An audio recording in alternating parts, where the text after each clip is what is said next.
एक साल होने को आया सुशांत सिंह राजपूत की पुण्यतिथि है 14 जून को।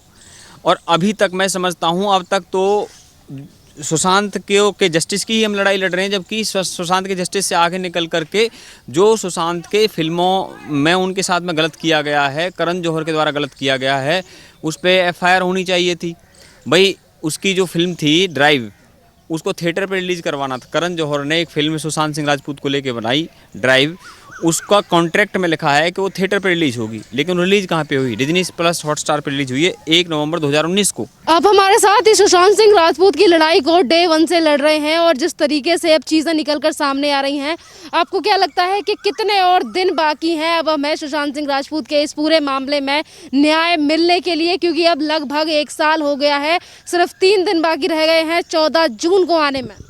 देखिए, न्याय का नाम आपने लिया है, न्याय नाम की फिल्म सुशांत को लेके आ रही है और उसको जो दिल्ली हाई कोर्ट का जो निर्णय उस पर आना था और दिल्ली हाई कोर्ट ने रिफ्यूज़ कर दिया उसको। चलिए कोई बात नहीं, क्योंकि फिल्म वाले जो हैं वो तो हमारा उन पर यकीन नहीं है, वो तो एक बिज़नेस के लिए फिल्में बनाते हैं और एक नहीं 3 फिल्में फ्लोर पर हैं। रहा बात 1 साल हो चुका है, अभी इस समय सुशांत के कैरेक्टर असासिनेशन को करने का खेल जारी है। रिया चक्रवर्ती की जो नई स्टेटमेंट है वही चार्जशीट के अंदर है, वो उसे ड्रग्स लेता हुआ बता रही है, अपने साथ सारा अली खान को भी बता रही है।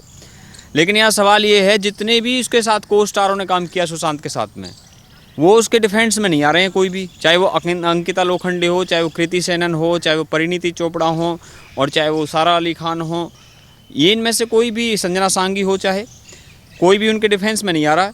ये कारण क्या है? ये तो मतलब अभी भी चुप्पी साधे हुए हैं इन चीज़ों पे भी। अब मैं आपको बता देता हूँ सबूत सारा। अगर सुशांत सिंह राजपूत पे ड्रग्स लेने का आरोप रिया चक्रवर्ती लगा रही है, तो जो उसका मोबाइल था सुशांत के मोबाइल में उसकी चैट थी, वो चैट कहीं पे भी ड्रग की कोई चैट उन्हें मिली नहीं है, ना मुंबई पुलिस को मिली है, ना सीबीआई को, ना एनसीबी को।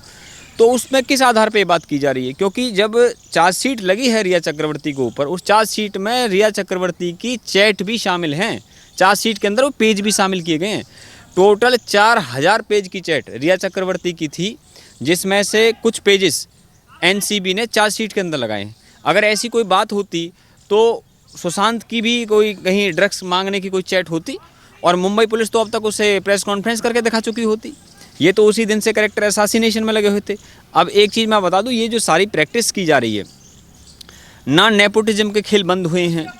1 साल होने को आया सुशांत सिंह राजपूत की पुण्यतिथि है 14 जून को, और अभी तक मैं समझता हूँ अब तक तो सुशांत के जस्टिस की ही हम लड़ाई लड़ रहे हैं, जबकि सुशांत के जस्टिस से आगे निकल करके जो सुशांत के फिल्मों में उनके साथ में गलत किया गया है, करण जौहर के द्वारा गलत किया गया है, उस पर एफआईआर होनी चाहिए थी भाई। उसकी जो फिल्म थी ड्राइव, उसको थिएटर पे रिलीज़ करवाना था। करण जौहर ने एक फिल्म सुशांत सिंह राजपूत को लेके बनाई ड्राइव, उसका कॉन्ट्रैक्ट में लिखा है कि वो थिएटर पे रिलीज़ होगी, लेकिन रिलीज़ कहाँ पे हुई? डिज्नी प्लस हॉटस्टार पे रिलीज़ हुई है 1 नवंबर 2019 को। उस हिसाब से जो करण जौहर पे केस बनता है, लेकिन वो केस कहाँ से करें? अभी तो जस्टिस की लड़ाई लड़ रही है उनके परिवार। और उससे भी आगे की बात है, सुशांत सिंह राजपूत के जो डेथ का मामला है वो दिशा सालियान की डेथ से जुड़ा हुआ है, और दिशा सालियान की परिवार तो सामने नहीं आ रहा, जबकि सुशांत की फैमिली ने एफआईआर तो करवाई है कम से कम। वो तो एफआईआर भी नहीं कराना चाहते हैं, वो तो इतने डरे हुए हैं, आपको हम बता दें। और इसका सीधा लिंक वहाँ से है। और सबसे बड़ी बात ये है, देखिए, अगर हम फिल्मों की बात करें, जैसा कि अभी आपने कहा कि दिल्ली हाई कोर्ट ने जो याचिका लगाई गई थी सुशांत सिंह राजपूत के पिताजी की तरफ से, घर वालों की तरफ से, कि उनकी लाइफ पर कोई मूवी नहीं बननी चाहिए, पर हाई कोर्ट ने याचिका को खारिज कर दिया। मूवी तो रिलीज हो गई है, पर जो एसएसआरियंस हैं, जो सुशांत सिंह राजपूत के फैंस हैं और जो तमाम जनता है, वो तो इस फिल्म का बहिष्कार करेगी ना, क्योंकि वो तो इस फिल्म को नहीं चलने देगी, क्योंकि तमाम और बड़ी बड़ी हस्तियां अपनी फिल्में लेकर आई और उनका भी बहिष्कार हुआ। तो ये कौन सी फिल्म बड़ी है? अगर ये सुशांत सिंह राजपूत के नाम पर पैसा बनाने वाले लोग बनाना चाहते हैं तो क्या इन्हें कुछ फायदा होगा? देखिए, सबसे बड़ी बात यह है कि जो फिल्म मेकर का जो इंटेंशन है वो बिजनेस करने का, उन्हें पता है करोड़ों लोगों की भावनाएं जुड़ी हुई है, उन भावनाओं का फ़ायदा उठा करके भावनाओं को बिजनेस में बदला जाता है, और भावनाओं को बिजनेस में बदल करके तब उनका बेनिफिट उठाया जाता है। सेंटीमेंट्स के बिजनेस चलते हैं सारी दुनिया में, सेंटीमेंट्स के बिजनेस हमने देख रखे हैं बहुत, हम बताना नहीं चाहते। राजनीति की दुनिया से लेकर के और कौन कौन सी दुनिया में सेंटीमेंट्स के बिजनेस चलते हैं, उनकी हम यहाँ चर्चा नहीं करते। मैं अब आपको एक बात बता देता हूँ, अब जितने इनजस्टिस हुए हैं सुशांत के साथ में, अब पता है ऐसी ऐसी चीज़ें हुई हैं। हम आपको बता दें, पिछले साल का खुलासा है 21 सितंबर 2020 को अनुराग कश्यप ने बयान दिया था कि परिणीति चोपड़ा ने सुशांत के साथ काम करने से मना कर दिया था, ये कहकर कि ये टीवी का एक्टर है, छोटे पर्दे का, हम इनके साथ काम नहीं करते। हंसी तो फंसी फिल्म के लिए अनुराग कश्यप ने परिणीति चोपड़ा को अप्रोच किया था, जबकि वो उनके साथ में परिणीति चोपड़ा सुशांत के साथ में फिल्म कर चुकी थी शुद्ध देसी रोमांच यशराज फिल्म्स की, फिर भी उसने मना किया। 7 नवंबर 2015 का ट्वीट है चेतन भगत का, और उसमें वो लिखता है कि सुशांत सिंह राजपूत के साथ हम फिल्म करने जा रहे हैं। हाफ गर्लफ्रेंड, जिसके राइटर हैं वो, उस फिल्म की उस बुक लिखी गई है हाफ गर्लफ्रेंड, वो चेतन भगत की बुक के आधार पर ही ये फिल्म बनी है हाफ गर्लफ्रेंड। अब ये मैं आपको उसका ट्वीट बता रहा हूँ 7 नवंबर 2015 का। इससे भी आगे की बात सुनिए, ये सारे जो इनजस्टिस हुए हैं इनकी लड़ाई तो बहुत लंबी है। नेपोटिज्म का खेल हमने आपको पिछले इंटरव्यू में भी समझाया, आज फिर से बता देते हैं। अब हम आपसे पूछते हैं कि भारत के पूरे सिस्टम पर यकीन कब होगा इस देश के लोगों का? इस देश का सुप्रीम कोर्ट, इस देश के रहनुमा, इस देश की केंद्र सरकार, इस देश की महाराष्ट्र की सरकार, CBI, ये सारा जो सिस्टम है, जब तक आप करोड़ों लोगों की भावनाओं को, जिससे जुड़ी हुई हैं सुशांत सिंह राजपूत से, जो इतने यंग टैलेंट और हाईली क्वालिफाइड पर्सन, जब उसको जस्टिस नहीं मिल सकता है सही समय पर, तो जस्टिस लेट होना भी एक तरीके से समझ लीजिए कि जस्टिस कहीं कहीं ना मिलने के बराबर होता है। आप मुझे बताइए, मैं आपसे जानना चाहता हूं कि वो तो US में पढ़ना चाहता था सुशांत सिंह राजपूत, वहाँ फिल्म मेकिंग का कोर्स करना चाहता था। 2010 में अपना जो करियर अच्छा खासा छोड़ करके स्टैनफोर्ड यूनिवर्सिटी जाना चाहता था। स्टैनफोर्ड यूनिवर्सिटी वर्ल्ड की टॉप 5 यूनिवर्सिटीज़ के अंदर आती है, उसके अंदर मुकाई सम्मान भी पढ़े हैं, उसके अंदर इंस्टाग्राम का CEO, गूगल का CEO भी पढ़ चुके हैं। चलो उसमें ना जाते हुए मैं तो उसका आपको वैल्यू बता रहा हूँ। स्टैनफोर्ड यूनिवर्सिटी की वैल्यू जो है, कहते हैं कि हार्वर्ड, स्टैनफोर्ड और ऑक्सफोर्ड, ये 3 नाम एक साथ लिए जाते हैं, तो उनमें से एक में वो जाना चाहते थे। अब जिस बंदे के इतने बड़े ख्वाब थे, उसने वहाँ US का वो ख्वाब छोड़ करके हिंदुस्तान में अपना करियर बनाने की सोची और यहाँ आगे बढ़ने की सोची, तो यहाँ पर यहाँ के सिस्टम को उनको न्याय देना चाहिए कि नहीं देना चाहिए? और उससे भी आगे की बात ये है कि जब इतने लोग आज के समय में, हम किस किस से लड़ रहे हैं बताइए आप मुझे? मीडिया से भी हम लड़ रहे हैं। अब मीडिया वाले रिया चक्रवर्ती के बयानों को हाईलाइट कर करके चला रहे हैं। और उससे भी आगे की बात हम बता दें कि जब रिया चक्रवर्ती ने ये बोल दिया तो उसका फैक्ट चेक होना चाहिए कि भाई ये सुशांत के ड्रग्स लेने की बात कर दी, फैक्ट चेक करते हैं बात बात पे। आप क्यों नहीं कर रहे फैक्ट चेक? फैक्ट चेक कर लीजिए, आप सारे को स्टारों से पूछ लीजिए, उसकी मोबाइल की चैट सब कुछ निकाल लीजिए, लेकिन वो काम नहीं कर रहे हैं। ये इसलिए नहीं कर रहे क्योंकि PR एजेंसीज़ ने जो पैसा डाला हुआ है मीडिया के अंदर, बहुत सारा खेल चला हुआ है और ये इस चीज़ में जाना नहीं चाहते, इनका इंटरेस्ट नहीं है। ये तो करेक्टर असासिनेशन का पूरा प्रयास कर रहे हैं। मीडिया से भी लड़ रहे हैं हम लोग पूरे बॉलीवुड गैंग से भी लड़ रहे हैं, हम लोग जो पूरा नेक्सस है हम पूरे से लड़ रहे हैं। लेकिन हमें ये यकीन है कि सुशांत के साथ जो इनजस्टिस हुआ है, मर्डर किया गया है, उसकी जो है 302 की धारा लगनी चाहिए, जल्द से जल्द चार्जशीट फाइल होनी चाहिए और फास्ट ट्रैक कोर्ट में ये केस डाला जाना चाहिए। चलिए, और इसका आपको मैं बताता हूँ, रिया चक्रवर्ती को अवार्ड मिला है मोस्ट डिजायरेबल वुमेन का। किसने दिया है? टाइम्स ऑफ इंडिया वालों ने। टाइम्स वालों का खेल है ये। अरे भैया, आप मुझे बताइए कि ये जो काम करते हुए अवार्ड देने के, ये मतलब क्या ये फेयर तरीके से होते हैं ये सारे के? बताइए आप मुझे। मैं यहाँ बता दूँ आपको, सुशांत सिंह राजपूत की पहली फिल्म के लिए उसे कोई बेस्ट डेब्यूटेंट का अवार्ड नहीं मिला। अनन्या पांडे को उसकी पहली student of the year part 2 के लिए उसे डेब्यूटेंट के तौर पे 3 अवार्ड मिल गए। परिणीति चोपड़ा को मिल गए क्योंकि अनन्या पांडे बेटी है चंकी पांडे की, परिणीति चोपड़ा बहन है प्रियंका चोपड़ा की। तो परिणीति चोपड़ा को जो उसकी पहली फिल्म थी लेडीज वर्सेस रिकी बेल, उसमें एक छोटे से रोल के लिए बेस्ट डेब्यूटेंट के कई अवार्ड मिल गए उसे, लेकिन उसकी फिल्म के लिए उसे अवार्ड नहीं मिले। अवार्ड का खेल है। बताओ, नोबेल प्राइज़ तक बराक ओबामा को प्रेसिडेंट बनने के 9 महीने बाद ही दे दिया कि इन्होंने राष्ट्रपति रहते हुए और जो वर्ल्ड की डिप्लोमेसी में पीस कायम किया है। अरे 9 महीने स्कूल प्रेसिडेंट बने हुए थे और नोबेल मिल गया। अवार्डों की हकीकत बता रहा हूँ आपको। आपने अवार्डों की बात की और उन एक्टर का नाम भी बताया जिन्होंने सुशांत सिंह राजपूत के साथ इस तरीके का व्यवहार किया, और आज आपने परिणीति चोपड़ा का भी जिक्र किया।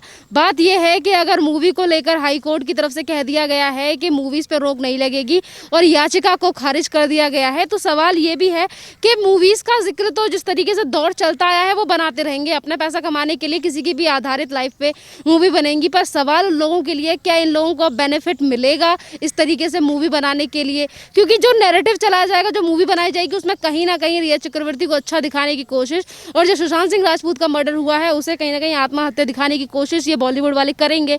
तो क्या इन सारी चीज़ों पे हमें विश्वास करना चाहिए? और जो मूवी बना के नैरेटिव बिछाया जा रहा है, क्या इस पे विश्वास करना चाहिए उन सब लोगों को जो आज तक 1 साल हो गया है और आज भी हम लड़ाई लड़ रहे हैं और आगे भी आस लगाकर बैठे हैं कि हमें जल्दी न्याय मिलेगा?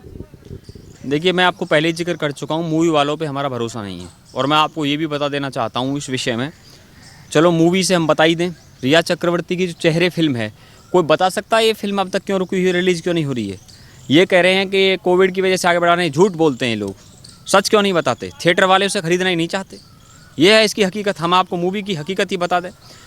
पिछले साल मैंने ही आपको यहाँ खुलासा किया था कि डिज्नी प्लस हॉटस्टार ने इस मूवी के थिएटर के जो OTT प्लेटफॉर्म के राइट खरीदे हैं, लेकिन वो भी पीछे हट गए उसमें। अब ये रूमी जाफरी वगैरह ये लोग क्या है, कोशिश कर रहे हैं इसको थिएटर पर रिलीज़ कराने की। और ये जो सारा खेल किया जा रहा है, मैं बताऊं खेल क्या है, मीडिया में रिपोर्ट्स आना है ना, और रिया चक्रवर्ती के द्वारा इतना महंगा एडवोकेट करना, और ये इसकी फिल्म में इसके प्रोमो में उसका डालना, ये सारे खेल हैं।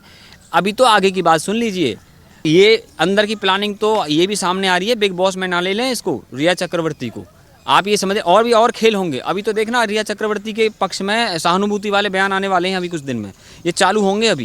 अभी इनका जो मौसम आने वाला बयानों का मौसम तैयार होगा, रिया चक्रवर्ती के पक्ष में सेलिब्रिटी बयान देना स्टार्ट करेंगे और सुशांत का कैरेक्टर असैसिनेशन करने की बात करेंगे। दिशा सालियान के लिए नहीं बोल रहा कोई भी, दिशा सालियान ने 2 साल ऐश्वर्या राय के लिए काम किया, ऐश्वर्या राय ने उसके लिए कोई एक शब्द नहीं बोला है, मैं आपको बता दूं। और उसकी एक्स मैनेजर रही है, जिस कंपनी में दिशा सालियान काम करती थी, उस कंपनी का जो मालिक है बंटी सचदेव, वो तो इतना पावरफुल है कि विराट कोहली और KL राहुल, रविंद्र जडेजा, बड़े बड़े स्टारों का ब्रांड मैनेज करता, उसने एक शब्द नहीं बोला। उसकी खुद की इंटेरोगेशन हुई है इस केस के अंदर। और मैं आपको बता दूं, ये दिशा सालियान के लिए नहीं बोलना चाहते, तो रिया चक्रवर्ती के लिए बोलना चाहते हैं। ये तो उसको सहानुभूति, उसको सिंपैथी देना चाहते हैं, तो कह रहे हैं इसके साथ गलत हो रहा है, बेचारी बताएंगे उसे। अब देखना तुम, बेचारी बनने के इसके जो है बयान आने स्टार्ट होंगे। और पिछले साल से अभी भी सुशांत का कैरेक्टर असैसिनेशन करना जारी है, मैं आपको बता रहा हूँ। और हम तो यहाँ पर खुद हमने अंकित आचार्य से बात की, आपने भी करी। अंकित आचार्य उनके दोस्त हैं, उनके साथ रहे हैं। अंकित आचार्य ने हमको बताया है कि भाई मैं तो वहीं रहता था, ड्रग्स का तो कोई चक्कर ना था। हाँ, धोखे से मेडिसिन जरूर दी जा रही थी उनको, धोखे से उसको मेडिसिन दे करके उसे बताया जा रहा था तेरे को ये बीमारी है, तेरे को वो बीमारी है, उसको ले करके कभी वो डॉक्टर के पास लेके जा रही है, दुनिया भर की उसे बीमारियां बता करके, और ये सारा खेल रचा जा रहा था। अभी बस मैं आपसे एक बात कहना चाहता हूँ फाइनल, कि कहते हैं ना कि भाई वो झूठ भी बोल रहा था तो इस अंदाज से कि मैं यकीन ना करता तो क्या करता, मतलब झूठ को इस अंदाज में बोला जा रहा है कि लोगों को बिलीव कराया जाए। और अभी तो कुछ सेलिब्रिटीज ऐसे निकल के सामने आने वाले हैं जिनको PR एजेंसीज पैसे खिला करके ये बुलवाने वाली हैं कि जिन्होंने अब तक मर्डर बोला उन्हीं के मुंह से सुसाइड बुलवाने का खेल किया जाने वाला है। और मैं आपको और भी बता देता हूं फाइनल बात, वरुण धवन ने पिछले साल CBI for SSR ये लिखा था, किसके कहने पे लिखा है? कोकोनट PR एजेंसी है एक, और वो बड़े बड़े स्टारों का काम देखती है, सलमान खान, अमिताभ बच्चन से लेकर ऋतिक रोशन तक का काम देखिए, उससे PR एजेंसी के कहने पे उसने काम किया। अब पूछता हूँ मैं, वरुण धवन अब जब सुशांत पे ड्रग्स के और दुनिया भर के आरोप जो उसके कैरेक्टर असैसिनेशन कर रहे हैं, अब आए उसके समर्थन में, अब बताए 2-4 शब्द बोल के दिखाए। ये काम अब नहीं करेंगे, इनको क्या अपनी फिल्म का बाइकआउट रखवाना था, इसलिए ये सारा खेल किया जा रहा था। 1 साल हो चुका है। और आपको मैं बताऊँ 1990 से लेकर के 2020 के बीच में जितनी भी हत्याएं बॉलीवुड के अंदर हुई हैं, अभी तक किसी में कोई ठोस सज़ा नहीं हुई है। 5 अप्रैल 1993 को दिव्या भारती का मामला था, आरोप साजिद नाडियाडवाला पे था, उसके शरीर के अंदर एल्कोहल पाया गया, 1998 में फाइल बंद कर दी गई। और उसमें अब तक जो सवाल थे जितने भी, जैसे शरीर में एल्कोहल क्यों पाया गया है, इन सवालों के जवाब नहीं मिले। इसके बाद में 3 जून 2013 को जिया खान का मामला हुआ है, उसमें राबिया खान अब तक लड़ रही हैं, चार्जशीट लग चुकी है, लेकिन वो सुसाइड की चार्जशीट है, अबेटमेंट टू सुसाइड की। और 22 दिन सूरज पंचोली जेल में रह के आए हैं और अभी तक उसमें सजा बोलने का इंतजार किया जा रहा है। और 1 अप्रैल 2016 को प्रीतिशा बनर्जी की संदिग्ध परिस्थितियों में मृत्यु हुई, उसके माँ बाप का आरोप है हत्या हुई है प्रीतिशा बनर्जी की, उसका इंतजार किया जा रहा है। और नदीम श्रवण संगीतकार के जो नदीम है, उस पर तो आरोप गुलशन कुमार हत्याकांड का 12 अगस्त 1997 को हुआ, उसका भी अभी तक इंतजार किया जा रहा है। एक सॉन्ग था ना, देर ना हो जाए कहीं देर ना हो जाए, ये हीना फिल्म से है, राज कपूर की, शोमैन की। तो भैया देर नहीं होनी चाहिए इतनी। और इस देश में के सिस्टम में यदि भरोसा करना है, और इस देश की केंद्र सरकार हो, चाहे इस देश का सुप्रीम कोर्ट हो, चाहे इस देश की जुडिशरी हो, चाहे इस देश का सिस्टम हो, उस सिस्टम को कन्विंस करना पड़ेगा करोड़ों लोगों को कि सुशांत के मामले में जो एनसीबी ने तो चार्जशीट लगा दी है, रिया चक्रवर्ती पे चलो हम मान लें 10 साल की जेल हो जाएगी उसको, क्योंकि उस पर जो है 27A सेक्शन लगा एनडीपीएस एक्ट का। हम उसमें जाना नहीं चाहते क्योंकि उस पर अभी ट्रायल चल करके सारा मामला आगे उसमें आरोप तय होंगे। अभी तो चार्जशीट लगी है, सप्लीमेंट्री चार्जशीट भी आएगी। चलिए लंबा ना करते हुए अंत में हम ये उम्मीद करते हैं कि इस देश में किसी भी कारण से कोई बचना नहीं चाहिए, एक भी एक्यूज बचना नहीं चाहिए। जितने भी वीआईपी हैं जो दिशा सालियान की पार्टी में भी गए थे, जो सुशांत के फ्लैट पे भी रहते थे, मैं उस केस को यहाँ खोल के दोबारा बताऊंगा, वो मामला अलग दिशा में चला जाएगा। लेकिन कारण वही है और चीज़ें वही है कि हमें हर हाल में इंसाफ चाहिए। इंसाफ के अलावा हमें और कोई चीज़ मंजूर नहीं है। और इन्हें पता लगेगा, रिया चक्रवर्ती को, तुम्हें दिल लगी भूल जानी पड़ेगी। एक बार कानून के फंदे में आकर तो देखो। धन्यवाद। धन्यवाद सर।